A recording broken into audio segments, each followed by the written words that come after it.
अस्सलाम वालेकुम वरहमतुल्लाहि वबरकातुहू। उम्मीद है आप सब खैरियत से होंगे। तो भाई जहाँ से हमने सिलसिला छोड़ा था बेसिक्स ऑफ पेट्रोलियम सिस्टम का, वहीं से इंशाल्लाह आज शुरू करने की कोशिश करेंगे। कर के लिए तो हमने सोर्स रॉक के बारे में पता चल गया था कि सोर्स रॉक क्या होती है, लेकिन बाकायदा शुरू करने से पहले दो चीज़ें जो क्लियर करनी है। उनमें से एक तो ये है कि जो हमने स्टार्ट की थी प्रेजेंटेशन, तो स्टार्ट की जो पहली स्लाइड थी इसमें एक हमने गलती की थी, जिसके बारे में हमें हमारे एक सीनियर हैं अली रज़ा भाई, उन्होंने बताया, उसके हम बहुत मशहूर हैं। तो उन्होंने ये कहा था कि भाई ये मैच्योरेशन और हाइड्रोकार्बन जनरेशन है, मैंने गलती से एक्यूमुलेशन लिख दिया था। और बाद में सही एक्यूमुलेशन जो होती है वो ट्रैप में होती है, और यहाँ पे जो सोर्स में होती है वो जनरेशन होती है।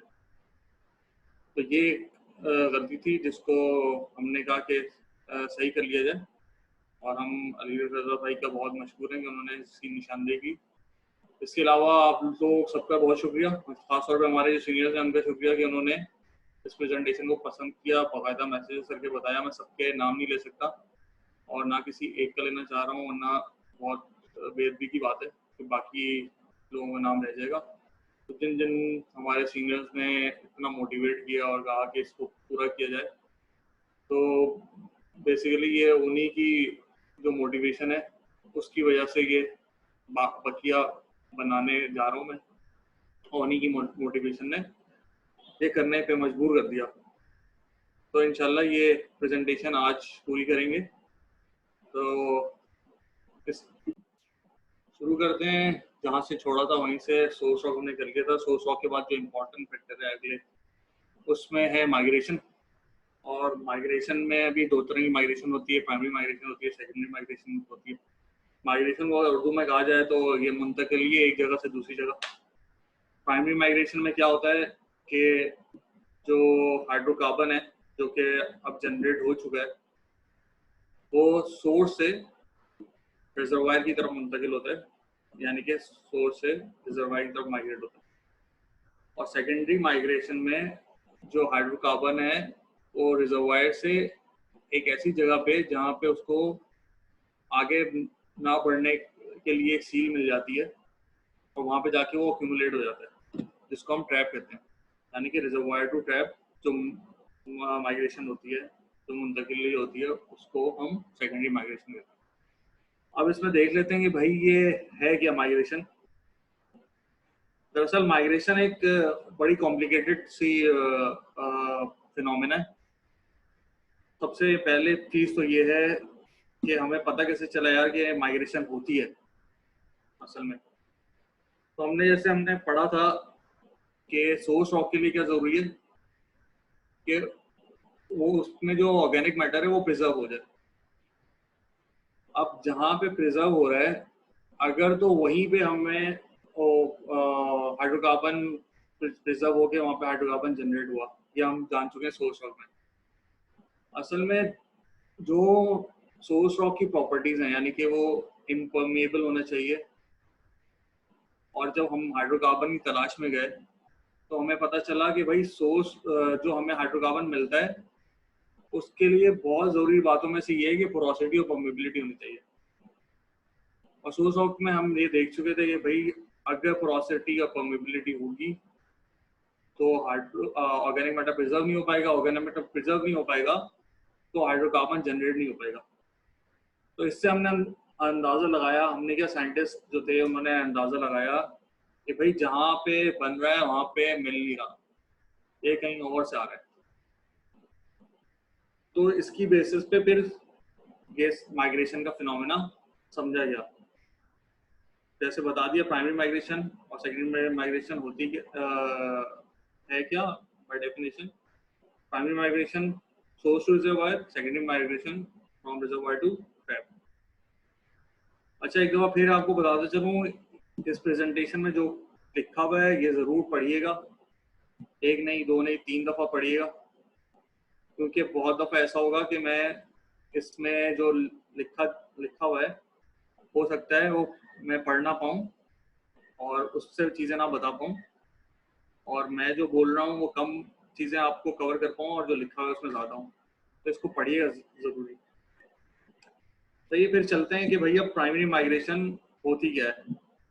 सही है, इसमें ये एविडेंस ऑफ माइग्रेशन लिखा हुआ है कि क्यों कहते हैं हम कि माइग्रेशन एक फिनोमेना है जो कि होता है, क्योंकि बाकी सब चीज़ें जो हैं वो फिजिकली हमें नज़र आ रही होती हैं। सोर्स हमें फिजिकली पता चल रहा होता है, रिजर्वायर का पता चल रहा होता है, तो इसी तरह सील है वो पता चल रही होती है, लेकिन माइग्रेशन को आप होता हुआ देख नहीं रहे होते। तो इसलिए ये फिनोमेना थोड़ा मुश्किल है समझने के लिए, और जिस तरह ये समझा गया है उसको फिर हम डिस्कस करते हैं। ये डिफरेंट एविडेंसेस हैं माइग्रेशन माइग्रेशन के, तो थ्योरीज आई हैं।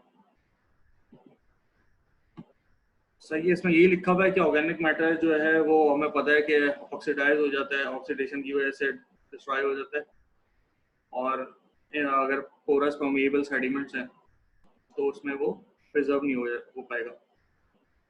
और oil and gas often occur in solution pores and fractures that must have formed after the burial and lithification of the host rock। बात क्लियर है इंशाल्लाह मेरे ख्याल से। तो ये इसके साथ साथ ये सारे इसके एविडेंसेस लिखे हुए हैं। जो मेजर एविडेंस था वो मैंने बता दिया है कि पोरस और परमेबल रॉक में डिकम्पोजिशन के मैक्सिमम चांसेस होते हैं, इसलिए इससे हमने अंदाज़ा लगाया कि जहाँ से पे बन रहा है ऑयल वहाँ पे मिल नहीं रहा, बल्कि ये जहाँ से हमें मिल रहा है ये कहीं और से आ रहा है, यानी कि माइग्रेट होकर आ रहा है। अब देखते हैं भाई प्राइमरी माइग्रेशन और सेकेंडरी माइग्रेशन होती कैसे। सही है, प्राइमरी माइग्रेशन में सबसे इम्पोर्टेंट चीज़ ये है हमें समझने की ज़रूरत है कि देखो जो भी शेल्स होंगी ना, मेजर जो हमारी सोर्स ऑफ शेल है, अब उसके अंदर परमेबिलिटी तो होती नहीं है, तो वो क्या फैक्टर्स हैं या क्या वजह है जिसकी वजह से हाइड्रोकार्बन जो है वो सोर्स रॉक से ट्रेवल कर पाता है। हमें इस बात का भी इल्म है कि किसी भी चीज़ को फ्लो करवाने के लिए उसके लिए पाथवे होना चाहिए। अगर पाथवे नहीं है, कोई रास्ता नहीं है, तो वहाँ से मूव ही नहीं पकड़ पाएगी। तो प्राइमरी माइग्रेशन में सबसे इम्पोर्टेंट चीज़ ये थी कि एक तो परमेबिलिटी होती नहीं है, तो इसका अंदाज़ा लगाना कि भाई ये माइग्रेशन हो कैसे की।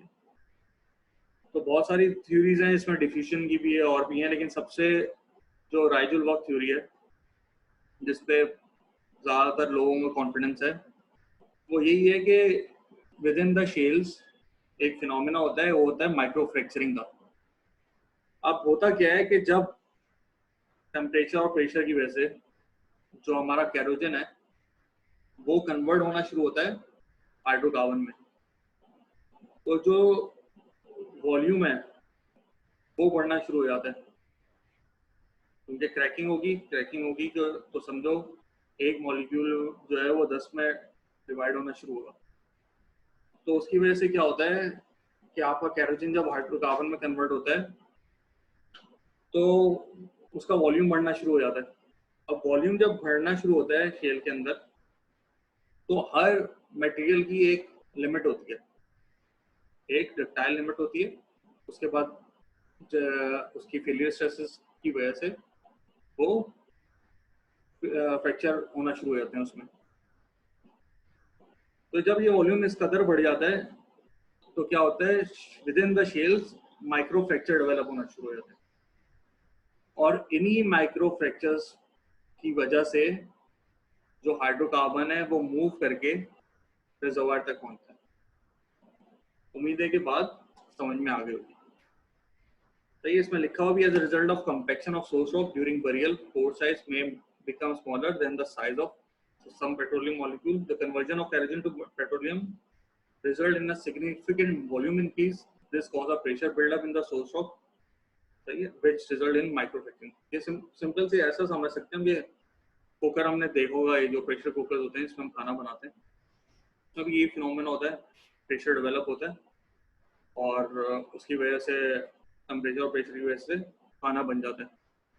सही है, बाज़ औक़ात ये होता है कि वो कुकर फट भी जाता है। क्यों फटता है? क्योंकि प्रेशर बहुत ज़्यादा एक्सर्ट हो चुका होता है और वो अगर रिलीज़ ना करें हम तो कुकर फट जाता है।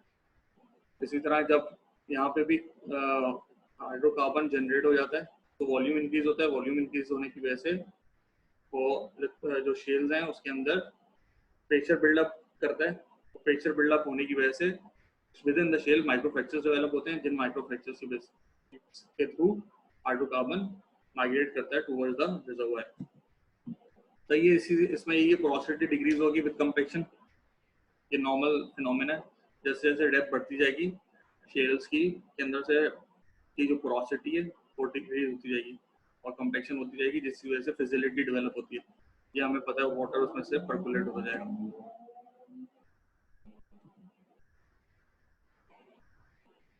Pore size with depth smaller होता जाएगा और बाद का इतना स्मॉल हो जाता है कि वो इक्विवेलेंट टू जो हाइड्रोकार्बन के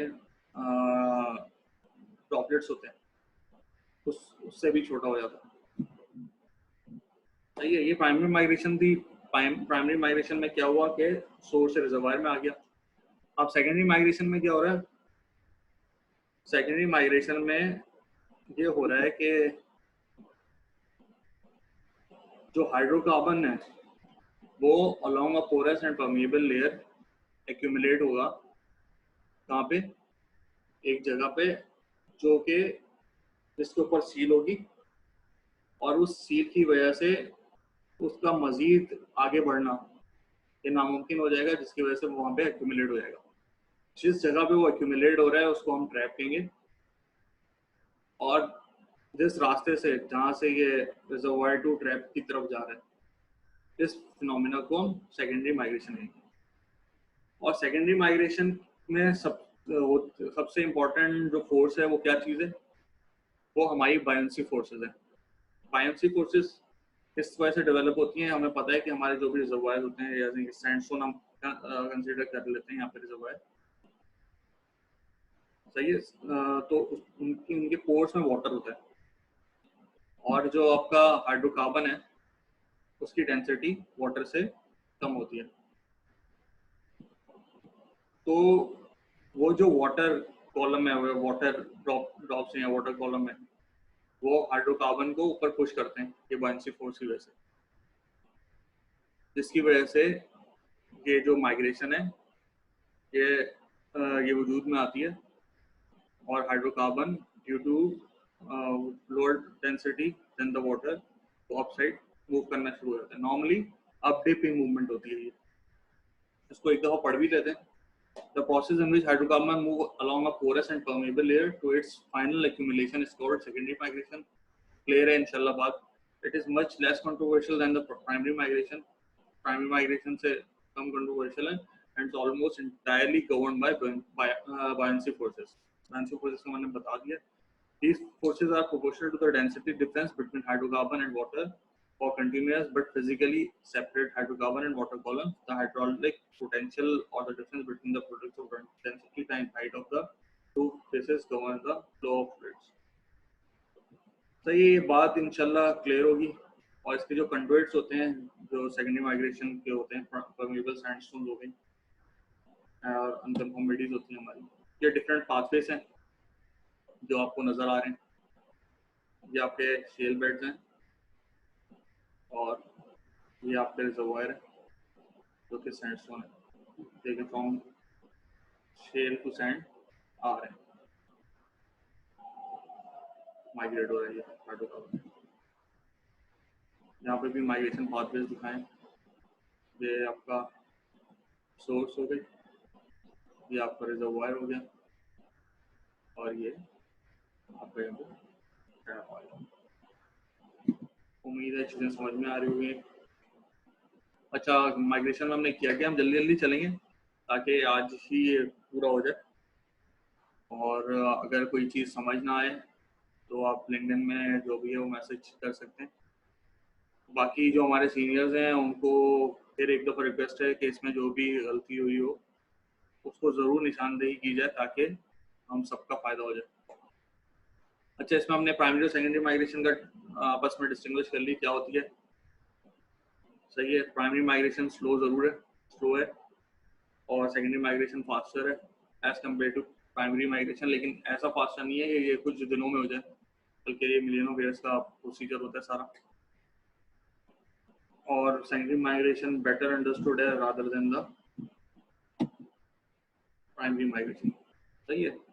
उसके बाद आ जाते हैं भाई रिजर्वायर। रिजर्वायर कोई भी ऐसी रॉक जो कि पोरस और परमेबल हो, उसको हम रिजर्वायर कहते हैं। सही है। इसमें डेफिनेशन भी लिखी होगी, वो आप पढ़ सकते हैं खुद, लेकिन आसान उर्दू में यही है कि कोई भी ऐसी रॉक जो कि पोरस और परमेबल हो, वो आपकी रिजर्वायर कहलाती है।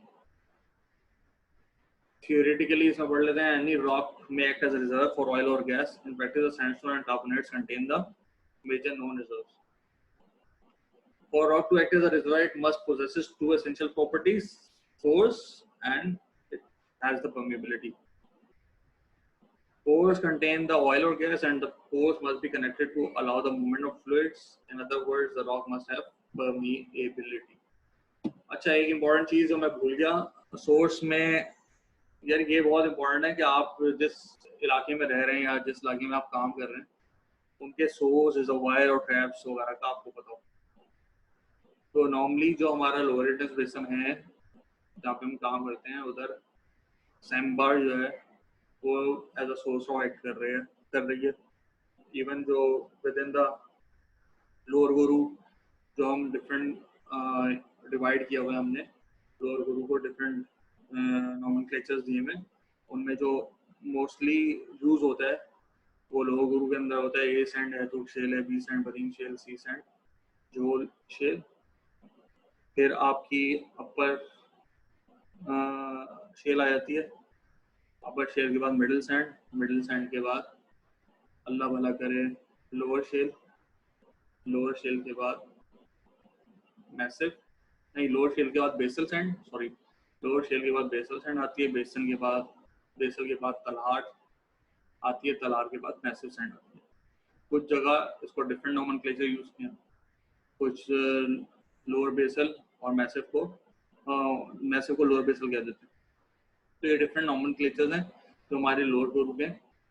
ये डिफरेंट कंपनीज डिफरेंट यूज करती हैं, लेकिन जो हमारी कंपनी है वो ये यूज कर रही है, तो मैंने ये बता दिया। अब विद इन मैसिव जो हमारे नॉर्मली रिजर्वायर है, ये पूरा लोअर इंडस बेसिन में मैसिव सैंड है, या ए सैंड, बी सैंड, ये हमारा जितना टंडो आदम वगैरह का एरिया यहाँ पे प्रोड्यूस कर रही। लोअर गुरु हमारा बेसिकली एक रिजर्वायर है जो कि चार्ज हो रहा है सैमबार से या विद इन द रिजर्वायर जो लोअर गुरु शेल है उधर से चार्ज हो रहा है। सही है। तो जो आपके एरिया जहाँ पे आप काम कर रहे हैं, पाकिस्तान की मैं इसलिए बता रहा हूँ क्योंकि हम नॉर्मली पाकिस्तान में काम कर रहे हैं, तो जो मेजर सोर्स ऑफ हमारे पास है वो यहाँ पे सैमबार है।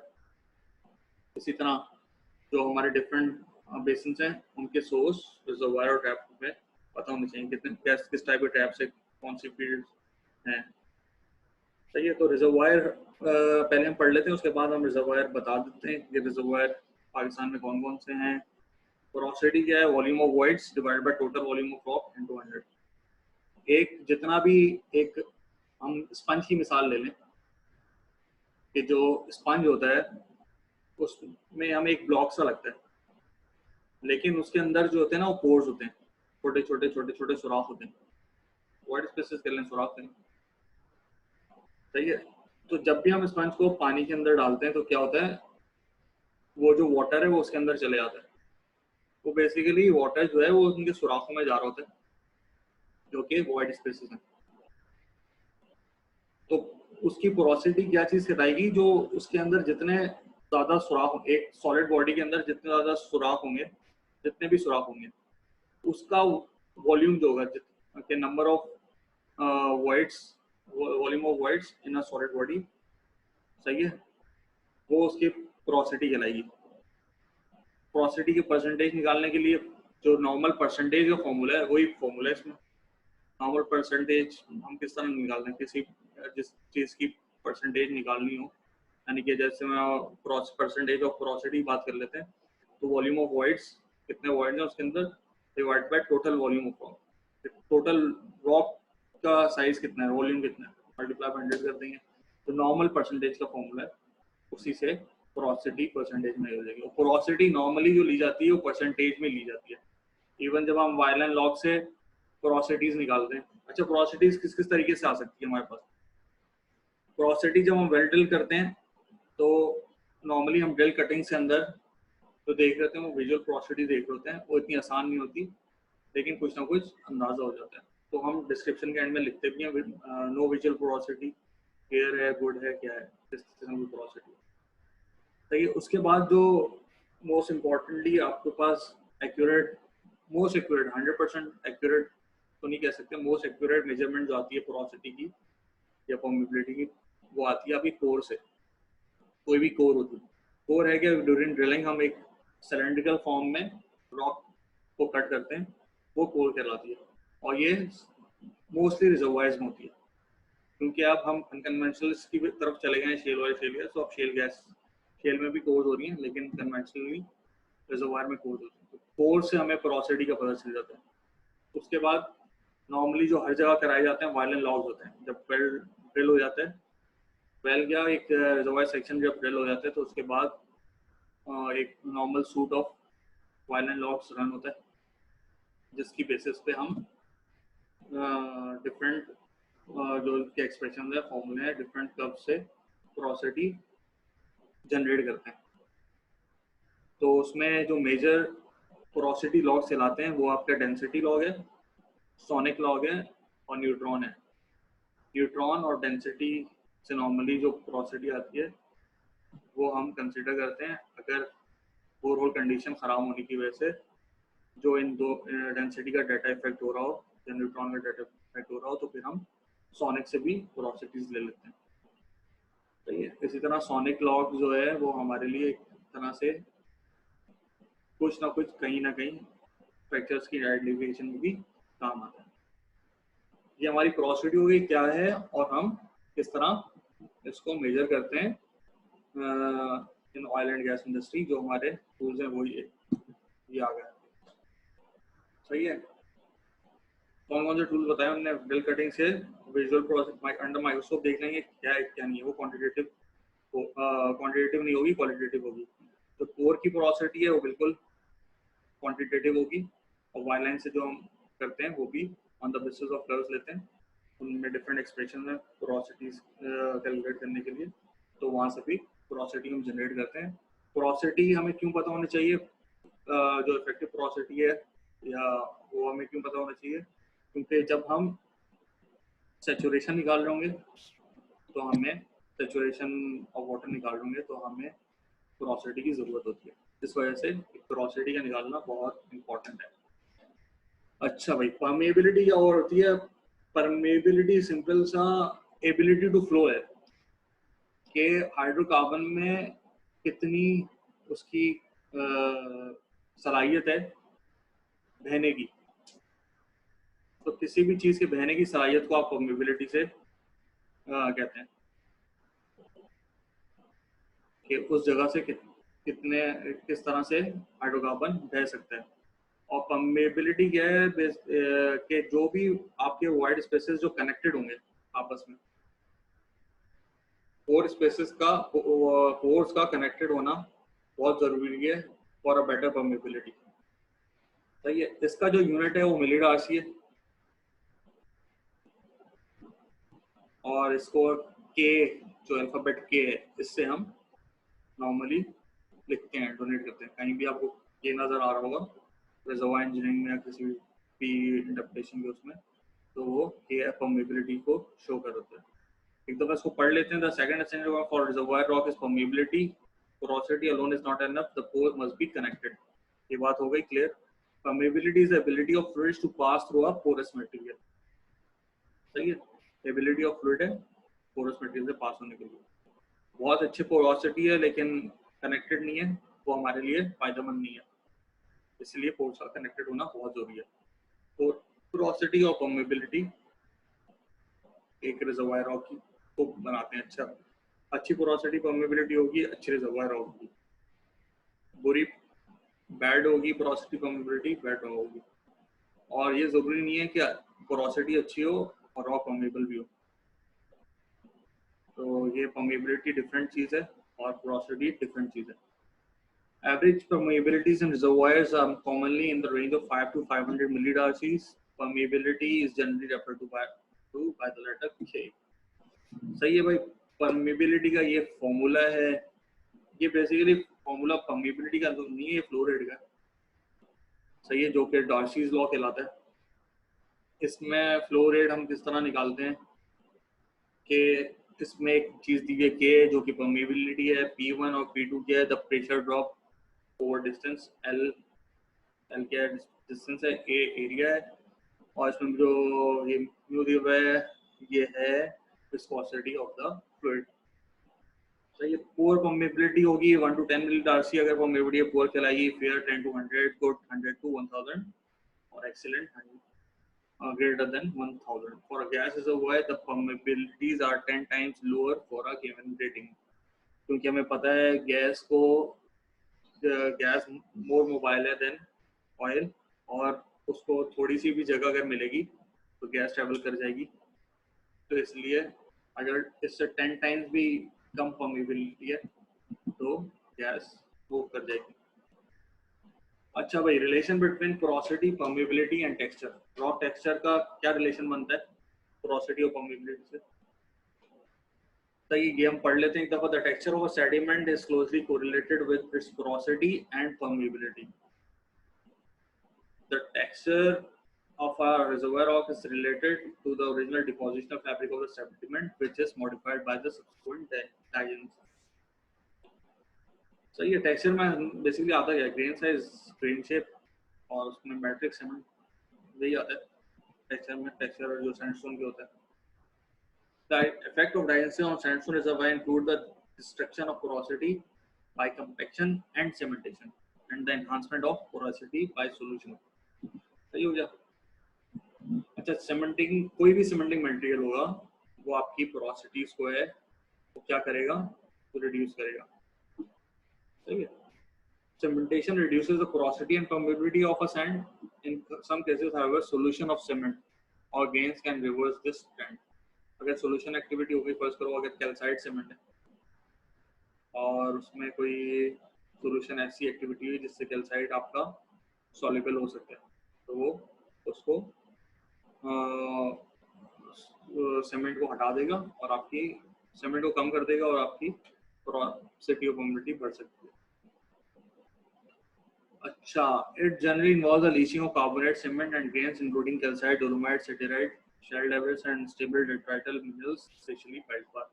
As reservoir, carbonates are as important as sandstone, but their development and production present geologists and engineers with a different set of problems. Some 90% of the world's oil and gas occur in sandstone or carbonate reservoirs. The remaining 10% occur in what may therefore be termed non-conventional reservoirs, which range from various types of basement to fracture shape. अच्छा, normally आपके पास classic reservoir कहलाते हैं जो sandstone वगैरह के होते हैं, और इसमें आपके कार्बोनेट रिजर्वायर्स भी हो सकते हैं। इसमें आप लिथोलॉजी वाइज लाइमस्टोन हो सकता है, डोलोमाइट हो सकता है। सही है। तो ये रिजर्वायर हो सकते हैं, लेकिन कार्बोनेट के अंदर अगर तो मैट्रिक्स पोरोसिटी नहीं है, कार्बोनेट में मैट्रिक्स पोरोसिटी होती है, और कार्बोनेट से जो हमारे सुई ने जितना भी प्रोड्यूस किया, सुई गैस फील्ड, उसमें मोस्ट प्रोबेबली अगर मैं गलत नहीं हूँ तो मैट्रिक्स पोरोसिटी से ही उसने प्रोड्यूस किया।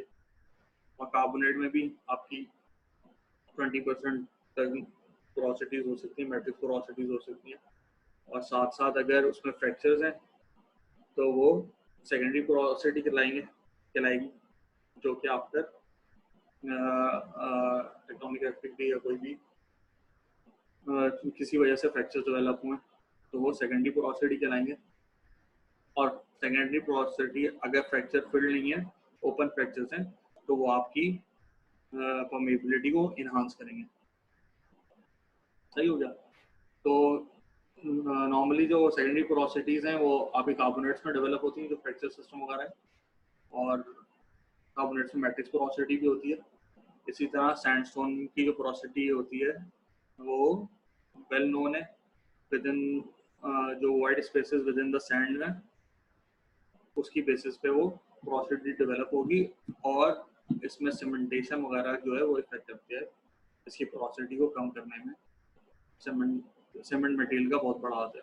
वेल सीमेंटेड होगा जब हम डिस्क्रिप्शन लिखते हैं, जब भी ड्रिल कटिंग्स हम देखते हैं तो उसमें एक सीरीज होती है। सबसे पहले उसका कलर लिखते हैं, hardness, grain size, grain shape, उसके बाद मैट्रिक्स, सीमेंट, हार्डवुड जो यूज करके लिखते हैं। स्टैंडर्ड प्रॉपर्टीज हैं जो कि हम मडलॉग में लिख रहे होते हैं जब अंडर माइक्रोस्कोप देखते हैं। तो उसमें बड़ा इंपॉर्टेंट होता है कि अगर आप वेरी वेल सीमेंटेड रख रहे हैं, सीमेंटेड लिख रहे हैं, तो इसका ये मतलब होता है कि उसकी जो पोरोसिटीज है ना, वो यकीनी तौर पे कम है। वो अगर वेरी वेल सीमेंटेड है तो पुअर परमेबल होगा, पुअर परमेबिलिटी होगी या पुअर पोरोसिटी होगी। तो इसीलिए जब हम डिस्क्रिप्शन लिख रहे होते हैं तो बड़े गौर से और ध्यान से लिखना होता है कि डिस्क्रिप्शन जो है वो आपकी कन्फ्लिक्ट ना कर रही हो। तो इंशाल्लाह कभी मौका मिला तो ये ड्रिल कटिंग की डिस्क्रिप्शन पे भी कभी कोई प्रेजेंटेशन तैयार करके वो देंगे। ये 2D सैंडस्टोन रिजर्वायर है, देखें कितने ज़बरदस्त ग्रेन नज़र आ रहे हैं। ये 3D है, नॉर्मली 3D होता है आपका जो रियलिटी में होता है। अच्छा, major factors affecting permeability, 3 major factors हैं भाई। ग्रेन साइज है, ग्रेन सॉर्टिंग है, ग्रेन राउंडनेस है। ग्रेन साइज ये वेंटवर्थ स्केल से हम लेते हैं। जो सैंडस्टोन का ग्रेन साइज है वो शुरू होता है आपका, अल्लाह भला करे, 2 mm से लेके 1/16 mm तक। ये मोस्ट प्रोबेबली आप चेक भी कर लेगा वेंटवर्थ स्केल में, ये रेंज होती है ग्रेन्स की।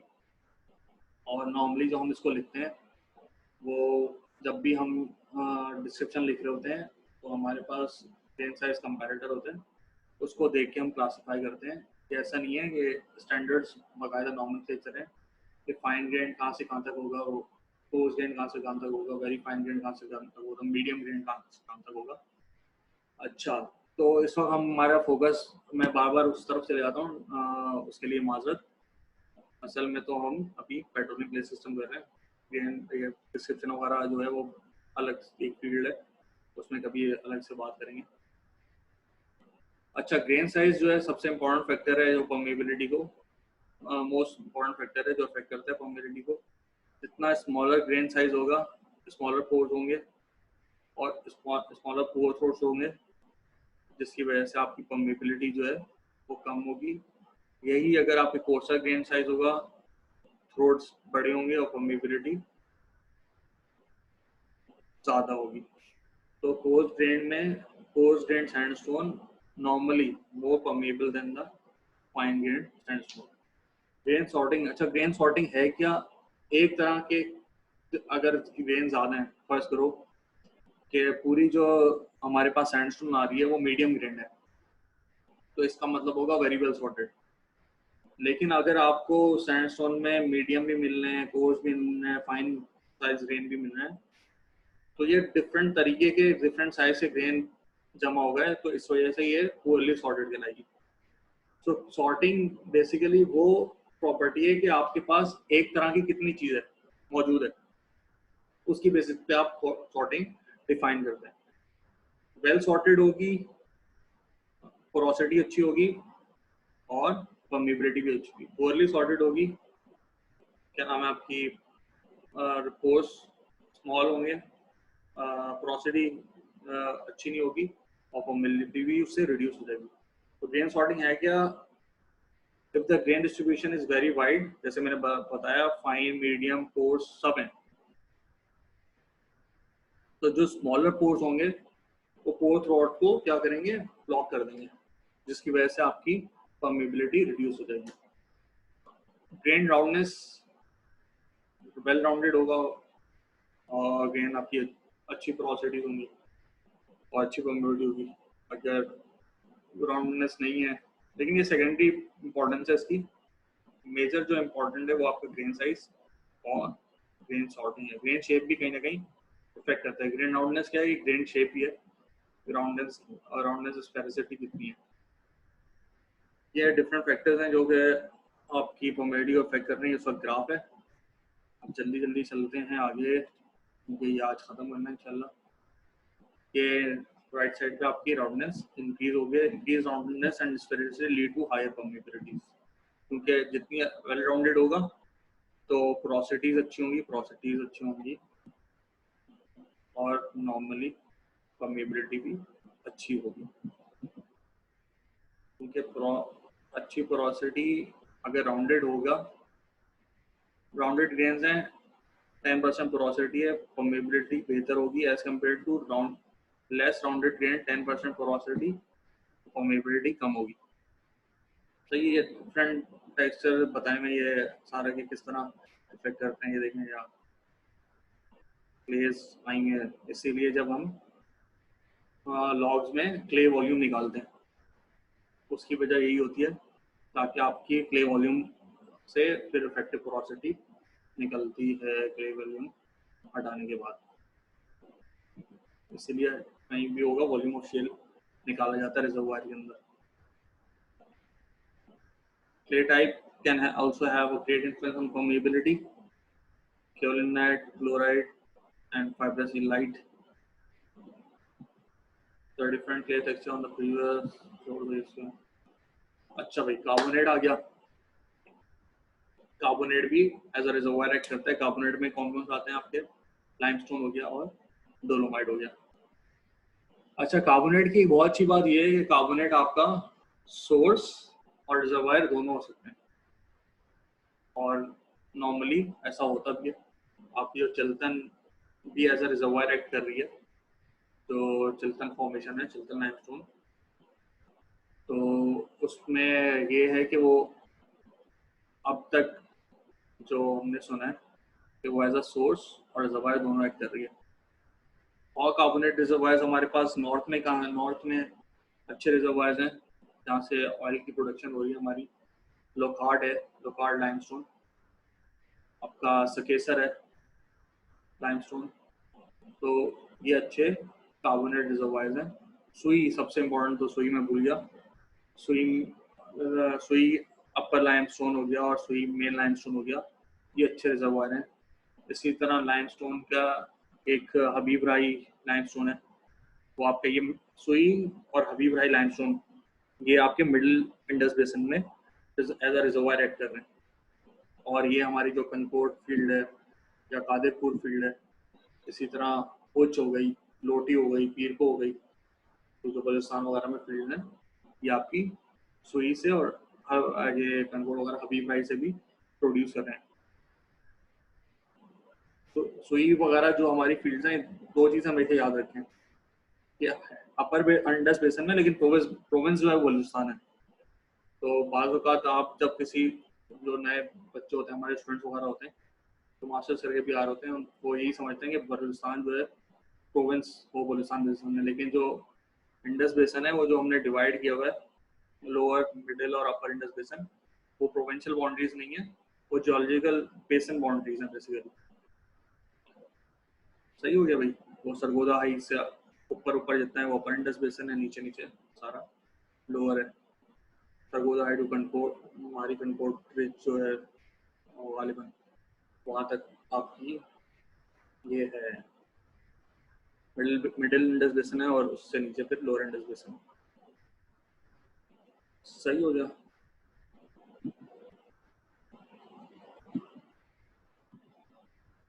ये आपके डिफरेंट कार्बोनेट रिजर्वायर्स की ये थिन सेक्शन किए हुए फॉसिल नजर आ रहे हैं आपको। लाइमस्टोन में भी हम क्लासिफाई करते हैं कौन सा मड स्टोन है, वेग स्टोन है, पैक स्टोन है, ग्रेन स्टोन है, बॉम्ब स्टोन है, तो इसकी बेसिस पे पोरोसिटी डेवलप होती है। ये लार्ज स्केल डिसोल्यूशन एक्टिव वो कास्ट टोपोग्राफी कास्ट डेवलप हुए हैं। The dissolution generally follows pre-existing cracks or other weakness. The large-scale porosity thus found is very difficult to evaluate from wells. ये different fracture reservoirs हैं। ये hanging wall upward move कर रही है, तो कौन सा होगा आपका? compression regime होगी। इसी तरह आपके पास extension regime बनती है जहाँ पे hanging wall क्या नाम है डाउनवर्ड मूव करती है। ये फ्रैक्चर रिजर्वायर्स हैं हमारे जो कि नज़र आ रहे हैं। तो ये यहाँ पे हमारा रिजर्वायर खत्म हुआ। रिजर्वायर के लिए ज़रूरी है भाई पोरोसिटी और परमेबिलिटी। जितनी अच्छी पोरोसिटी परमेबिलिटी होगी उतना अच्छा कोई भी लिथोलॉजी है, कोई भी रॉक है, वो एज अ रिजर्वोयर एक्ट करेगी। रिजर्वोयर्स आपके नॉर्मली सैंडस्टोन प्लास्टिक्स में होते हैं, और आपके कार्बोनेट भी, कार्बोनेट में लाइमस्टोन, डोलोमाइट वगैरह, ये एज अ रिजर्वोयर एक्ट करते हैं। इवन जो अनकन्वेंशनल रिजर्वोयर्स हैं आपके, ये जो इग्नियस रॉक्स हैं, ये भी कहीं कहीं जैसे कोयत वगैरह में प्रोड्यूस कर रही हैं, एज अ रिजर्वोयर एक्ट कर रही हैं, और वहाँ से हम प्रोड्यूस कर रहे हैं। इवन इंडिया में भी इग्नियस रॉक से प्रोडक्शन आ रही है, लेकिन ये बहुत माइनर है। मेजर जो है वो आपके वही हैं जो प्लास्टिक्स में सैंडस्टोन, और कार्बोनेट में लाइमस्टोन और डोलोमाइट, ये आपके बेसिक रिजर्वोयर्स हैं। तो पाकिस्तान के हम आपको बता चुके हैं। पाकिस्तान के लाजमी जियोलॉजी ऑफ पाकिस्तान में बहुत तवज्जो देनी है, जो हमारे अभी स्टूडेंट्स पढ़ रहे हैं, आनी चाहिए। फ़ायदा हो जाएगा अगर कभी भी इंशाल्लाह इंटरव्यू की कॉल आती है, तो सारी इन्हीं चीज़ों से इंटरव्यूज पूछ जाते हैं। ट्रैपिंग मैकेनिज्म तो जल्दी जल्दी देख लेते हैं। ट्रैप है क्या? वो जगह जहाँ पे जाके हाइड्रोकार्बन एक्यूमुलेट हो जाता है, और एक्यूमुलेशन के लिए क्या जरूरी है, उसके लिए ऊपर एक सील होनी चाहिए। सही है। अगर कोई भी हमारे पास टंकी है जो हमारे घरों पे होती है, अगर उसके ऊपर वाली दीवार ना हो या ढक्कन ना हो, तो क्या होगा कि जो पानी टंकी के अंदर जमा हो रहा है वो ऊपर से निकलना शुरू हो जाएगा। सही है। इसी तरह अगर आपके पास सब सारे फैक्टर्स हैं लेकिन ऊपर सील रॉक नहीं है, तो क्या होगा कि हाइड्रोकार्बन सरफेस पे सीव हो गया आ जाता है। तो फिर इसी तरह हम लोगों को डिफरेंट एरियाज में ऑयल सीपेजेस मिलते हैं। पाकिस्तान में भी डिफरेंट एरियाज हैं जहाँ पे हमें ऑयल सीपेज में मशहूर है जो कुंदल ऑयल सीपेज है, और हमने खुद भी देखी है बाकायदा ऑयल सरफेस पे आ रहा है। तो जहाँ पे भी सीपेजेस हैं, इसका मतलब है वहाँ पे पेट्रोलियम प्ले सिस्टम पूरा मिल नहीं रहा, क्योंकि सील नहीं है। तो वहाँ पे आप कभी भी वेल्स ड्रिल नहीं करेंगे। सही है।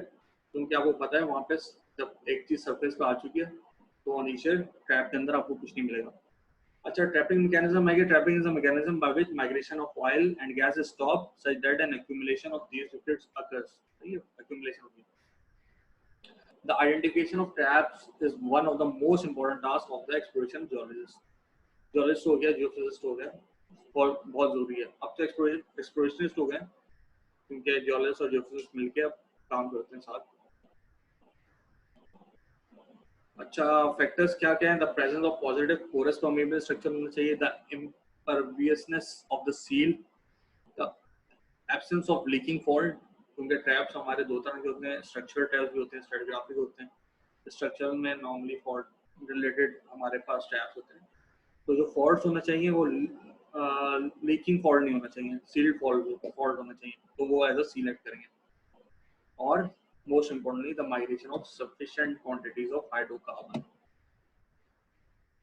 साथ में सील भी देख लेते हैं, क्योंकि ट्रैप बनते ही उस जगह है जहाँ पे उसको सील मिलती है। तो सील क्या है? Secondary migration proceed until an impermeable barrier is encountered that prevents further. तो मेरे ख्याल से काफ़ी दफ़ा प्रेजेंटेशन में बात डिस्कस हो चुकी है कि जहाँ सेकेंडरी माइग्रेशन को एक बैरियर मिलेगा, बैरियर ऑफ इम्परमिएबल रॉक मिलेगी, तो वो वहाँ पे एक्यूमुलेट कर जाएगी। तो जो बैरियर रॉक है उसको हम सील कहते हैं। ये समझ लो कि ये टंकी का ढक्कन है। अगर ढक्कन नहीं होगा तो पानी ऊपर निकल जाएगा। इसी तरह अगर सील नहीं होगी तो हाइड्रोकार्बन सरफेस पे आ जाएगा।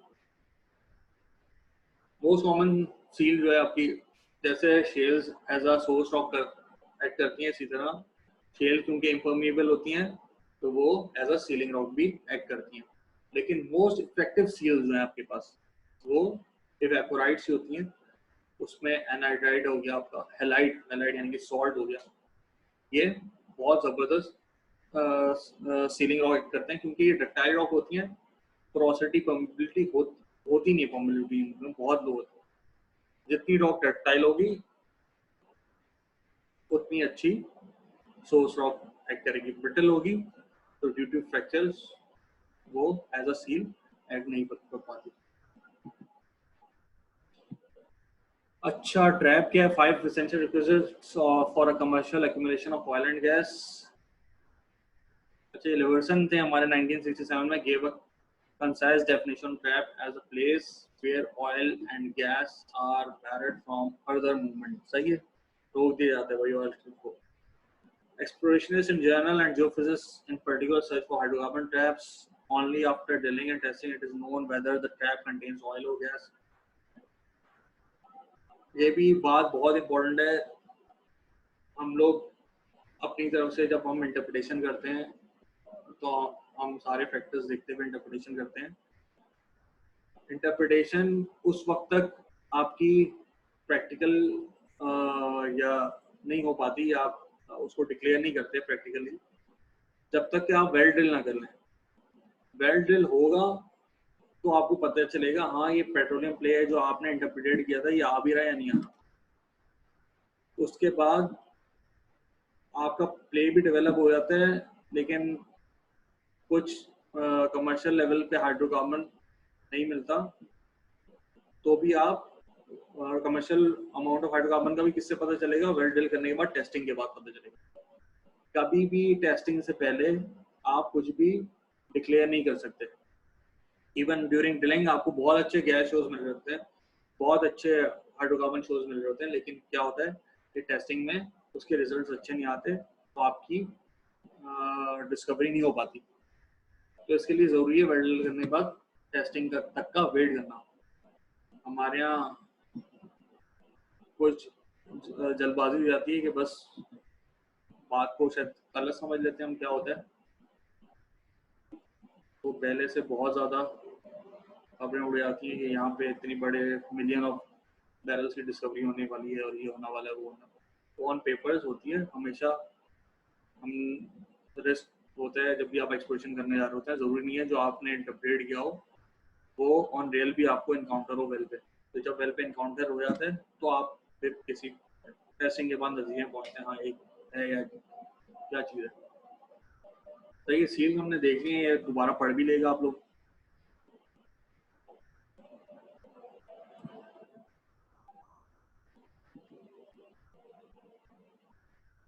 In this rock, the pore entrance pressure has to be greater than the buoyancy pressure on the hydrocarbon surface. The most common seal are fine grained rocks. ये भी हमने पढ़ लिया है. अच्छा भाई, अब आ जाते हैं हम traps. The most important factor in the previous is the positive porous permeable structure. सही है भाई, which in itself contains several preconditions for a trap. This latter condition has to exist where a porous permeable rock is overlain and laterally surrounded by less porous and permeable rock. अच्छा, एक बात important है, जितने भी चीजें ना आपके source हो गई, रिजर्वायर हो गया और सील हो गई, ये on the basis of lithology classify हुई है. सही है. सोर्स के लिए जरूरी है कि इम्पर्मेबल रॉक होनी चाहिए, रिजर्वायर के लिए जरूरी है पोरस और परमेबल रॉक होना चाहिए, सील के लिए जरूरी है इम्पर्मेबल रॉक होना चाहिए. लेकिन ट्रैप जो है ना, वो ट्रैप एक मैकेनिज्म का नाम है. सही है. ये डिपेंड करता है कि आप सील वगैरह, रिजर्वायर सील मौजूद है, लेकिन जिस जगह पे एक्यूमुलेट होगा ना हाइड्रोकार्बन, उसको आप ट्रैप कहेंगे. सही है. इसी तरह दो तरह के ट्रैप होते हैं यहाँ पे, स्ट्रक्चरल ट्रैप होते हैं और स्ट्रेटिग्राफिक ट्रैप होते हैं. सही है. स्ट्रक्चरल ट्रैप्स वो ट्रैप्स हैं जो कि टेक्टोनिक डिफॉर्मेशन की वजह से वजूद में आते हैं. इसमें डिफरेंट फोल्ड्स हैं, फॉल्ट हैं. फोल्ड्स में भी जो आपके एंटीक्लाइन है वो आपके एज अ मोस्पेक्टेड ट्रैप्स होते हैं, क्योंकि हमें पता है कि जो हाइड्रोकार्बन है वो अपडेट मूव करता है. तो नॉर्मली जो एक्यूमुलेट होते हैं हाइड्रोकार्बन में एंटीक्लाइन में, वो अपवर्ड मूवमेंट की वजह से उधर ट्रैप एक्यूमुलेट हो जाता है, जिसको हम एंटीक्लिनल ट्रैप्स कहते हैं. तो ये दो तरह के ट्रैप्स हैं, स्ट्रक्चर ट्रैप्स हैं, स्ट्रेटिग्राफिक ट्रैप्स हैं. स्ट्रेटिग्राफिक और are caused by depositional differences between adjacent rock types. इसमें आपके अलग अलग अनकंफर्मिटीज आ जाती हैं स्ट्रेटिग्राफिक ट्रैप में. सही है. इसमें एंटीक्लिनल ट्रैप्स हैं, फिर फॉल्ट रिलेटेड ट्रैप्स हैं. अच्छा, इसमें ये होता है कि कभी कभार आपके पास ट्रैप्स ऐसे होते हैं जो कि स्ट्रक्चर और स्ट्रेटिग्राफिक दोनों होते हैं. तो उधर हम इसको कॉम्बिनेशनल ट्रैप कहते हैं। ये डिफरेंट टाइप के ट्रैप्स दिए हैं यहाँ पे, फोल्डेड है, डिफरेंट थिकनेसेस हैं। इरोजन ये आपकी अनकंफर्मेबिलिटी है, ये फॉल्टिंग है, ये पिंच हो रहा है पूरा बेड यहाँ पे, पार्समेंट जो आपकी डायब्रिक मूवमेंट की वजह से होती है। तो ये डिफरेंट टाइप के ट्रैप्स दिए हैं। ये हम अभी बता चुका हूँ मैं कि सबसे कॉमन जो वर्टिकल ट्रैप है, और ये स्ट्रक्चरल ट्रैप की कैटेगरी में आते हैं। जहाँ पे स्ट्रक्चर और स्ट्रेटिग्राफिक दोनों होंगे वहाँ पे कॉम्बिनेशन ट्रैप चलाते हैं। इसको एक दफ़ा आप लोग लाजमी पढ़ लेगा। मैं ज़रा जल्दी जल्दी निकलता हूँ क्योंकि बहुत लंबी प्रेजेंटेशन हो गई मेरे ख्याल से। कुछ लोगों ने इस पर बात भी की थी कि उसको शॉर्ट होना चाहिए, तो भाई हम पूरी कोशिश कर रहे हैं शॉर्ट करने की, लेकिन अगर नहीं हो पा रही तो उसके लिए बहुत माजरत ख्वाह हैं। आपको थोड़ा टाइम देना पड़ेगा देखने के लिए।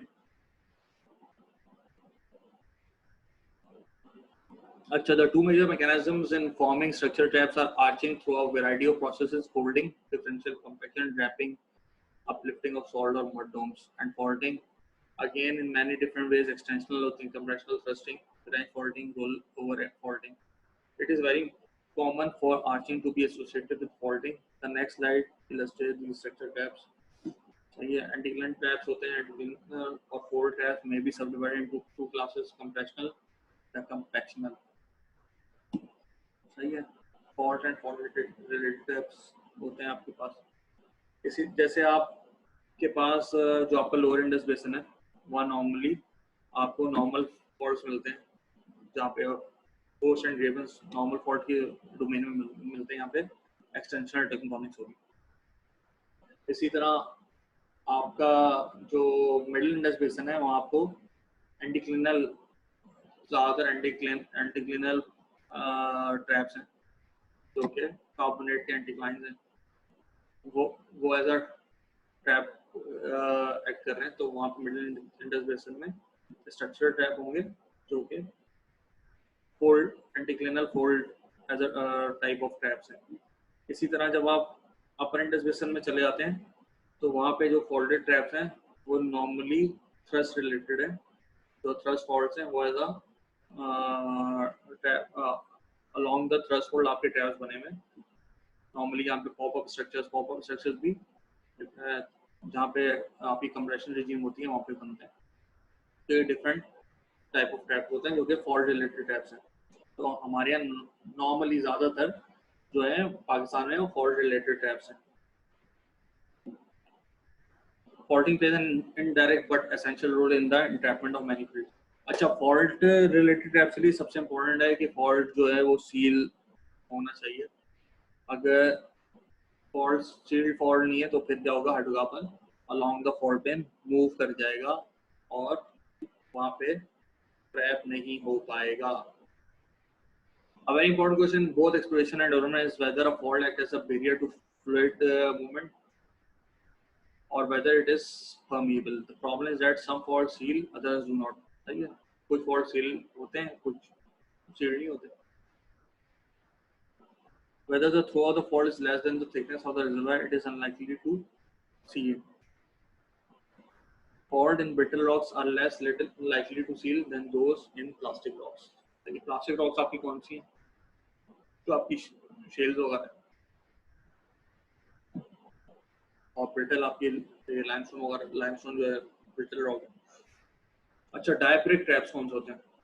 डायब्रिक मूवमेंट वो कराते हैं जो सॉल्ट वगैरह जो होते हैं ड्यू टू डेंसिटी डिफरेंस हो अपवर्ड मूव करना शुरू हो जाते हैं, जिसकी वजह से वो भी एज अ ट्रैप एक्ट करता है।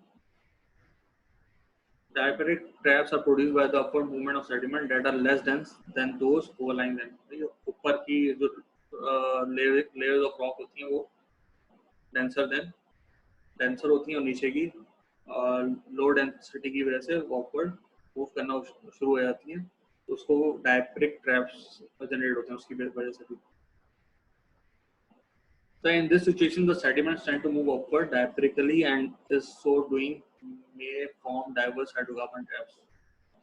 Such traps cannot be regarded as true structural traps. True structural traps इसलिए नहीं कहलाते हैं without tectonic forces. ये बन रहे होते हैं। Similarly, diaphragmically related traps are not initiated by stratigraphic process, although in some cases they may be caused by depositional changes across the structure. Diaphragmatic traps are generally caused by the upward movement of salt or less frequently over pressure plates. Normally जो diaphragmatic movement होती है ना वो salts में होती है। तो ये different type of structural traps हैं आपके पास, ये wrench fold है, fault है, या arc domes हैं। तो ये double dome anticline वगैरह आपने सुना होगा, लेकिन ये आर्च डोम में पूरे एक्सटेंशनल ब्लॉक में ये फॉल्टिंग हुई है पूरी, आप ये देख सकते हैं। ये हैंगिंग वॉल नीचे मूव कर रही है। इसी तरह कंप्रेसिव ब्लॉक में ये आपकी बाकायदा थ्रस्टिंग वगैरह हुई है, ये आपकी हैंगिंग वॉल अपवर्ड मूव कर रही है। ये थ्रस्ट फोल्ड बेल्ट है पूरी की पूरी, जो हमारी कीर्थर फोल्ड, हमारे पास भी फोल्ड बेल्ट है ना डिफरेंट, कीर्थर फोल्ड बेल्ट है और सुलेमान फोल्ड बेल्ट है, इसी तरह डिफरेंट फोल्ड बेल्ट हैं। तो ये सॉल्ट डायफ्रेक्टिक मूवमेंट है, पूरा सॉल्ट जो है ये अब आ गया यहाँ पे, जिसकी बेसिस पे ये स्ट्रक्चरल टैब से मिल रहे हैं, और यहाँ पे पेंचुअल में अनकन्फर्मिटी है तो कॉम्बिनेशन टैब से मिल रहे हैं। सही है भाई। तो ये आपका हो गया टैब्स। नॉर्मली मैंने बता भी दिए कौन कौन से मिल रहे हैं हमें, कौन सी काइंड का फॉल्ट है, ये आप देख सकते हैं। ये आपकी हैंगिंग वॉल अपवर्ड मूव कर रही है तो ये रिवर्स फॉल्ट कहलाएगा, ये तो हमें पता ही है। इसको ये आपके स्ट्रक्चर टैब का फॉल्ट कंट्रोल,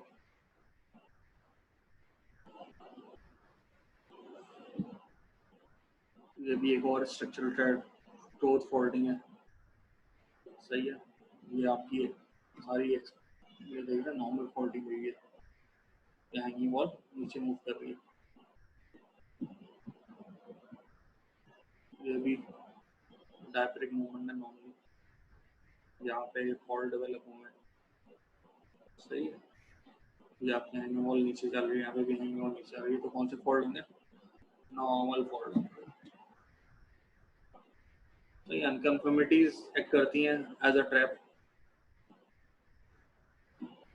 जहाँ पे आपके स्ट्रक्चर और स्ट्रेटिग्राफिक दोनों मिल रहे होंगे, वहाँ पे कॉम्बिनेशन ट्रैप्स कहलाएंगे। ये अनकन्फर्मिटी है। अनकन्फर्मिटी की टाइप्स आपको पता ही होंगी। ये ओरिजिनल क्वांटिटी है बेसिकली, ये एंगुलर अनकन्फर्मिटी है, क्योंकि ऊपर यहाँ पे इसका एंगल डिफरेंट है और ऊपर का डिफरेंट है।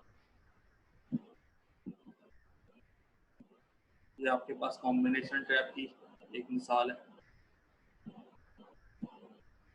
जो कि अनकन्फर्मिटी है बेसिकली।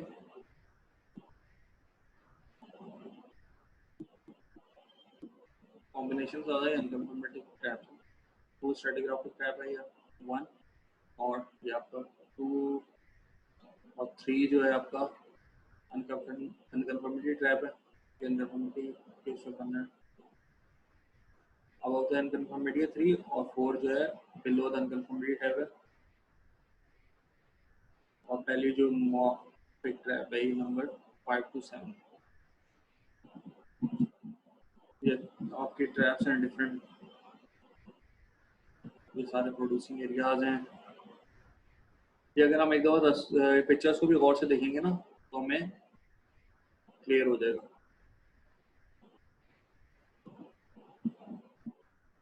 ये भी एग्जांपल ऑफ कॉम्बिनेशन ट्रैप है। और आप सबका बहुत बहुत शुक्रिया कि आप लोगों ने हमें सुनना, इसके लिए हम आपके बहुत दिल से मशहूर हैं। तो अगर इसमें कोई बात समझ में आई हो तो बहुत ही अच्छी बात है, लेकिन अगर नहीं समझ में आई तो भाई वो हमारा कसूर है कि हम समझा नहीं पाए, तो उसके लिए हम आपसे बहुत माजरत ख्वाह हैं। वैसे भी अगर कोई बात समझ में नहीं आई तो आप किसी भी वक्त बिला झिझक पूछ सकते हैं। लिंक्डइन में आप पूछ सकते हैं, लिंक्डइन में मैसेज करके पूछ सकते हैं। बाकी सीनियर से रिक्वेस्ट है भाई, इसमें अगर कोई भी गलती वगैरह हो आपको नज़र आए तो बिला झिझक बताएं, हमें बहुत अच्छा लगेगा। और आप सबसे ये गुज़ारिश है कि दुआओं में खूब सारा याद रखें हमें भी, पूरी दुनिया को। और ये है कि अल्लाह पे कामिल ईमान रखें, अल्लाह हमें देख रहा है, अल्लाह हमें सुन रहा है और अल्लाह हमारे साथ है। बड़ों की इज़्ज़त करें, बड़ों का अदब करें, छोटों से शफ़क़त करें और अपने वालिदैन की खूब खिदमत करें। अल्लाह पाक दुनिया और आख़िरत दोनों बनाएँगे। अपने जिस तरह आपको अच्छा लगता है कि आपके लिए आसानी हो, उसी तरह दूसरों के लिए आसानियाँ पैदा करें। अल्लाह पाक आपके लिए आसानियाँ खुद पैदा कर देगा। अपना बहुत ख़्याल रखें, दुआओं में याद रखें, अल्लाह बहुत राज़ी हो जाए। जज़ाकल्लाह ख़ैर। सुनने के लिए अस्सलामु अलैकुम व रहमतुल्लाहि व बरकातुहू।